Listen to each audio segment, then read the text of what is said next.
Soften our shoulders, lean slightly back and kiss, and then start moving backwards. And touch the horse every time you pick the stick up. And then when you put the stick down on the ground, then rub his shoulder. His head should be between you and the fence. And you can rub his whole shoulder, and I can do it with this, without touching the halter. Okay? So my lead rope is long enough that I can rub the whole shoulder without affecting anything up there. Soften, lean back, kiss. Your stick is the fence toward between you and the horse. Put your stick down, rub the shoulder. That's it. That's all we're doing. Any one of them will work. Let me have the white one or gray or whatever color that one is. Oh, that's one of yours. Uh-huh. Good, cuz he probably wants to take some of mine home. You gotta watch those Okies. So funny. So, So TV show. just that's it. Every time you get closer to the fence, Elizabeth, because we want the horse to end up with his head between us and the fence. Okay? I'm gonna switch with you in a minute. Don't you worry. So every time I pick the stick up, I'm going to touch the horse somewhere back here, and then I'm going to back down the fence, and I'm going to leave my fence between me and the horse. Just like this. Put it down, then stop my feet, then rub the shoulder. Lift, touch, maybe tap, back away down the fence, put my stick down, stop my feet, and rub his shoulder. And if I have to help him stop, I'm just going to put my hand on his chest and then rub like this. Okay? Lift, touch, back down the fence, stick down, stop my feet, then rub. Okay? After we've done that several times, I'm going to come get yours, Elizabeth, don't you worry. I'm going to back down the fence, then we're going to point my belly button laser beam in the middle of his shoulder, soften my shoulders, and back a circle all the way back to the fence. See how my fence is between me and the horse. Back down the fence, stick down, stop my feet, rub the shoulder. Again, lift, touch, back, then point my belly button in the middle of his shoulder and back a circle, preferably bigger than the one I made. But if you notice, I'm going to show you one important thing on these circles. When I do a circle, and I lift, touch, tap, start down the fence, belly button toward his shoulder, and back my circle, my horse's circle needs to be bigger than my circle. See, so he's coming around my fence to get to me. This is the part one of come find me. Every time you have a problem, find me. Don't go find the problem and run from it. Find me, and I'll take care of the problem. So, as we circle, and we'll get in a few minutes, we're teaching the horse that the most comfort available now is over here where I am. So that this slack in my lead rope is what I want my horse to associate with me.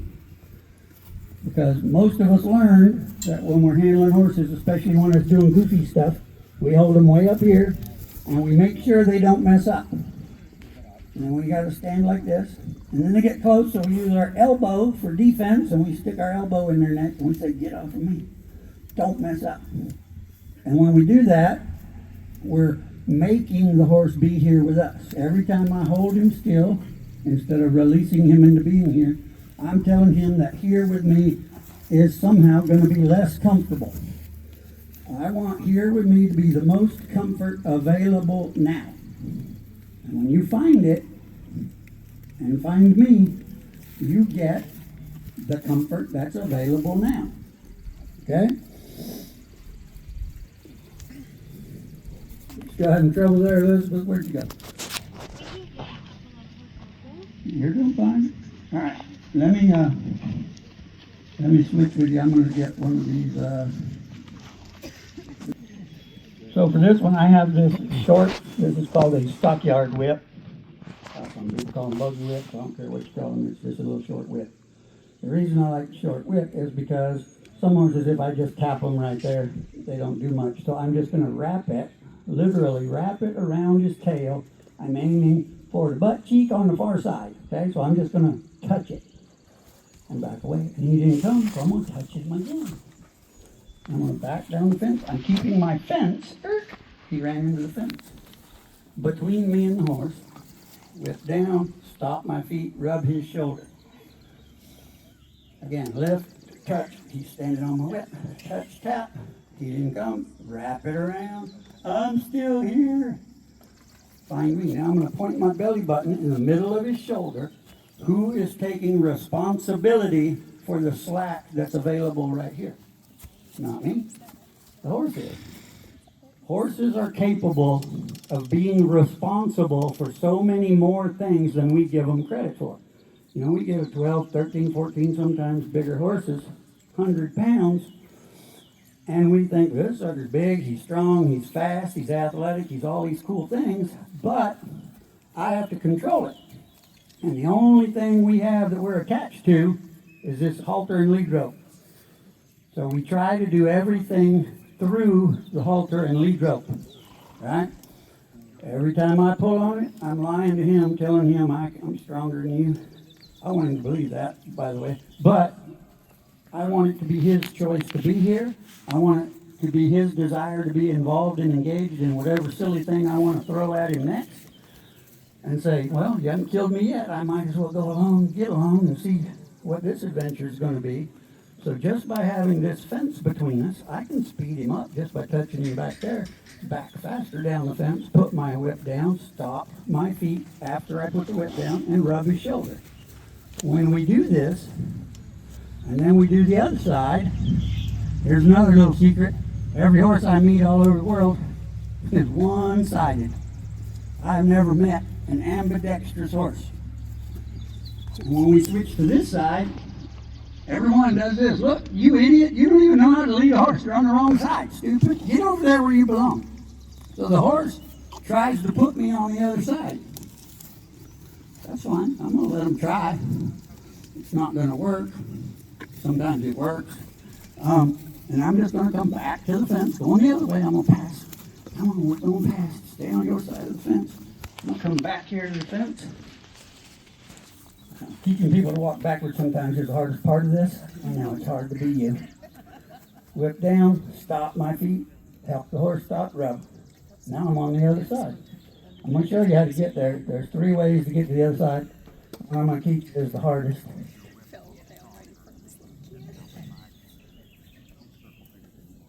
Right.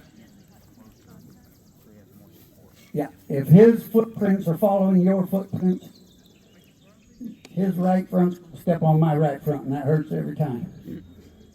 The horse needs to come around me to find me, not at me. Look, he's coming at me, I'm going to speed him up. Put my fence over here. See how his circle is bigger than my circle?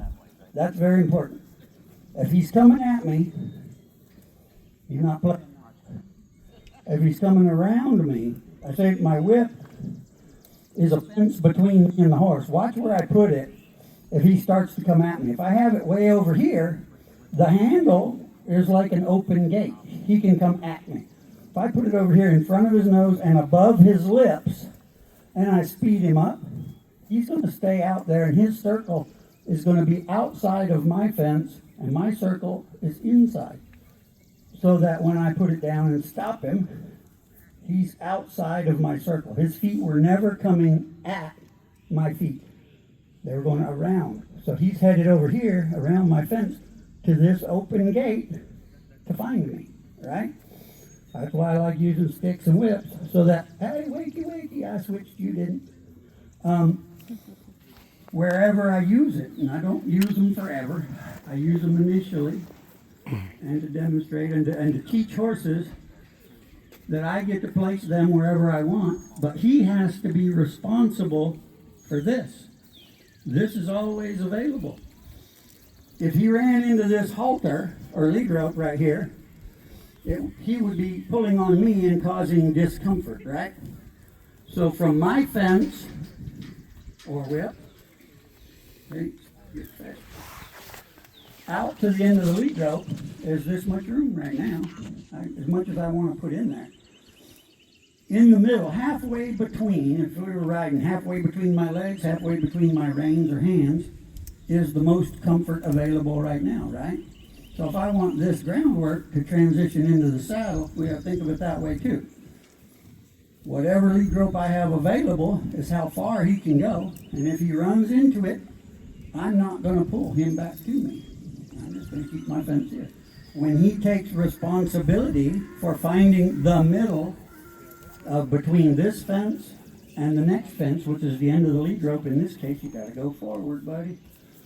When he finds it and takes responsibility for it, that's the most comfort available right now, halfway in between. If he gets too close, I'm going to speed his feet up and readjust my fence slightly in front of his nose, but always above his lips. And the end of my stick is always pointed down toward his hock or stifle, somewhere in here, okay? So his feet never get to come directly at my feet. All right? Everybody done a little bit on both sides, maybe? I'm going to show you how to get to the other side, okay? So I'm going to start here on the fence. And the first thing I'm going to show you is what's called a reverse switch. This is my favorite dance move. I usually want to dance with my wife. We're very above average dancers. Some of you know that. So I'm going to let touch tap start down the fence again. And I'm going to start a circle to the left. Point my belly button at the middle of his shoulders. Get him going outside of me. I'm going to take my whip around my back, around his nose, follow it around, and finish turning. And now I'm on the other side, backing away from the new shoulder, right? But my lead rope ended up behind my back, right? That's fine. I'm not going to be here long because I'm going to reverse switch out of this back to the other side, keeping that same whip angle and back away from the new shoulder. Again, the whip goes behind my back. It's already on the other side before I cross the center line and turn with him, right? That means good job. So that's called a reverse switch. I'm going to start a circle on the side I'm on, whip behind my back around his nose, follow it, and back away from the new shoulder after I turn. Okay? Come on, right there. So that's one way to get to the other side. It's the hardest way, but it's the most important, because when you have a lead rope, I don't want to take my whip up over his head, and I can't get it under here, right? So this reverse switch, when I have him on his side of the fence, is a very effective and efficient way to get to the other side. And he maintains forward motion, and he maintains the slack in the lead rope the whole time. I haven't even closed my hand yet, because I haven't needed to. All right? So when he finds that I'm allowing him to be responsible for his own comfort, can I double dog dare you? When he takes responsibility for it, all I have to do is be what he wants and needs me to be, and I can have this horse anywhere I want without ever putting any pressure on this lead rope. If we were in a round pen, just me and this horse, by now I would turn him loose and see if we can do it without the halter and lead rope. You know what they do? They leave. They go find that fence. That's exactly what we want them to do. Our job is to prove that I'm going to let you do whatever you want. But there are consequences, just like life. There are always consequences for poor choices. If he never makes a poor choice, how's he going to know that? How many of you were stupid like me back in the day, and your mama said, that stove is hot, and you didn't believe her?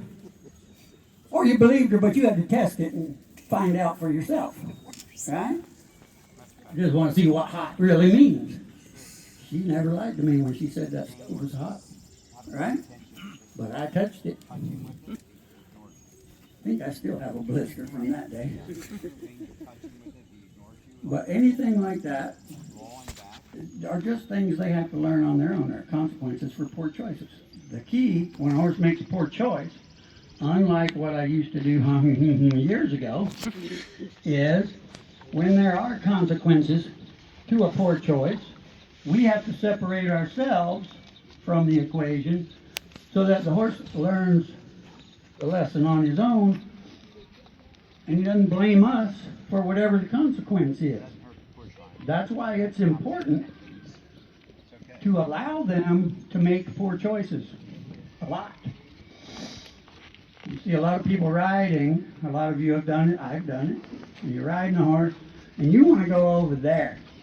Well, the horse starts leaning one way or the other, and so we pull them back where we want them, and they go too far, and then we pull them back the other way, and they go too far, and we pull them back the other way, and we say, heck with it, and we just hold them where we want, and we make them go straight-ish, right?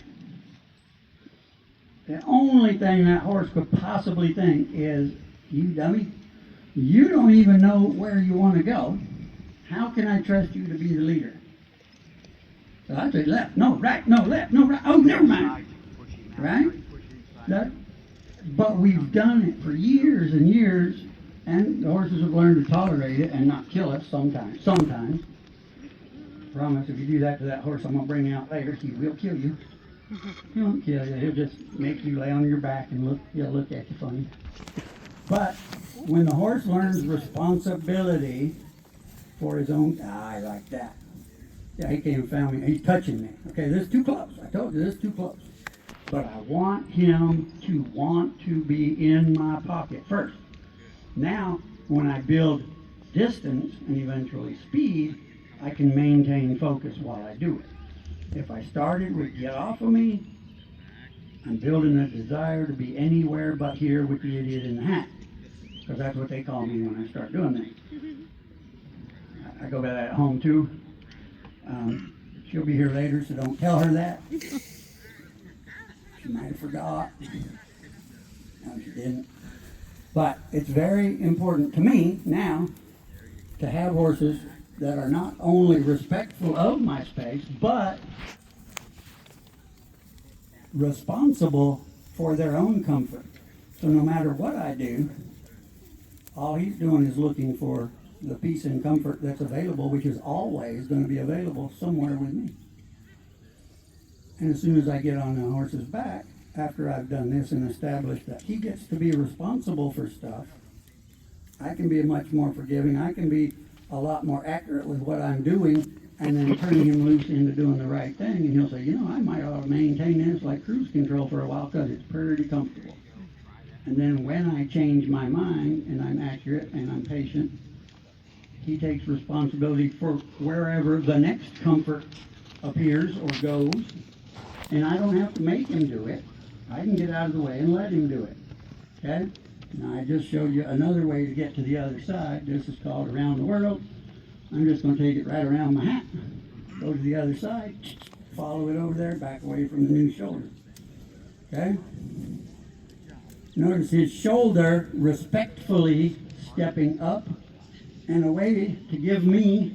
He didn't do it there, so he's going to run into something. He actually did it on the bad side better than he did it on the good side. Let me reverse switch over there one time. There.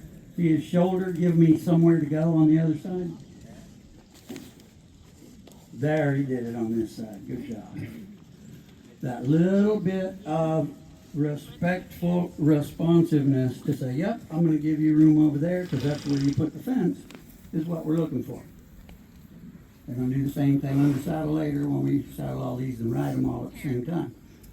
But it starts here, and when we can establish these things with every horse on the ground, I never put slack in this, right?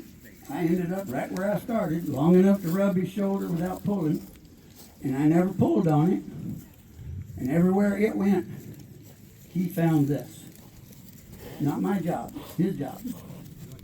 If I say, don't mess up, I'm not a good place anymore.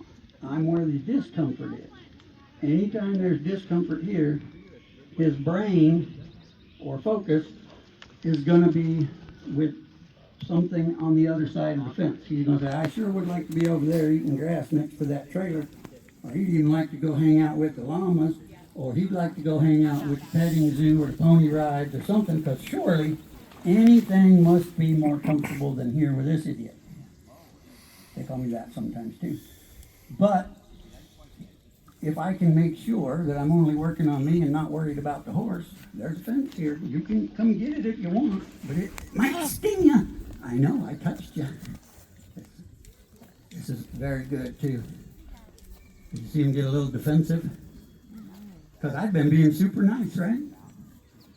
Well, that's not always going to be the case when we're doing stuff with horses. We're going to run into some things where we need something now, and he still has to maintain the same responsibility, same respect for me, and he has to not lash out. Doesn't mean they don't. He doesn't get to. So I moved his feet some more. He said, "Wait a minute. That didn't mean anything. It didn't hurt." You know, I said, "Wiggle, wiggle, wiggle, wiggle," real fast, and he said, "Whoa!" and came at me instead of respectfully moving forward away from me. He just said, "I might kick you." And once in a while, I'm slower than I used to be, so they get me.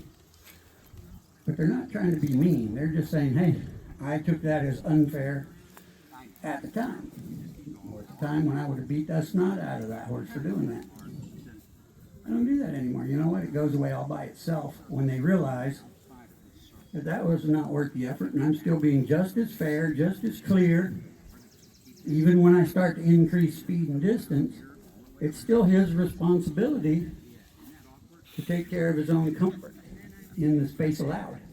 And I like that he keeps finding me just enough to touch me, but not push me. He doesn't get to move my feet. I'm moving his feet wherever I want them. If he tries to push me with his head or his shoulder, we go back to moving faster. Okay? They never get to move my feet. They don't get to tell me where to be, when to be there. I get to tell them that, 'cause somebody has to be in charge. And if we're going to handle big horses, any horse, ponies, minis, I don't care. We have to be in charge of where they go, how fast they go, and what position we are when we get there. Because direction, speed, and position have to belong to the people, the handler. If the horse gets to choose any of those things, he's going to choose all of them eventually, and you're going to be at their mercy. But when we can prove that we're going to respectfully and responsibly wield the sword of the leader, hello, wow! No, just kidding. He's going to take responsibility for finding the one thing that's always going to be available, and that's his comfort. If he takes responsibility for it, I don't have to worry about what he's doing. All I have to do is be accurate enough to place him where I want him to be. And it's always going to be where the most comfort is. No matter how hard the task, the maneuver, or whatever obstacle we're doing, the middle is always going to be the best place. Yes, ma'am.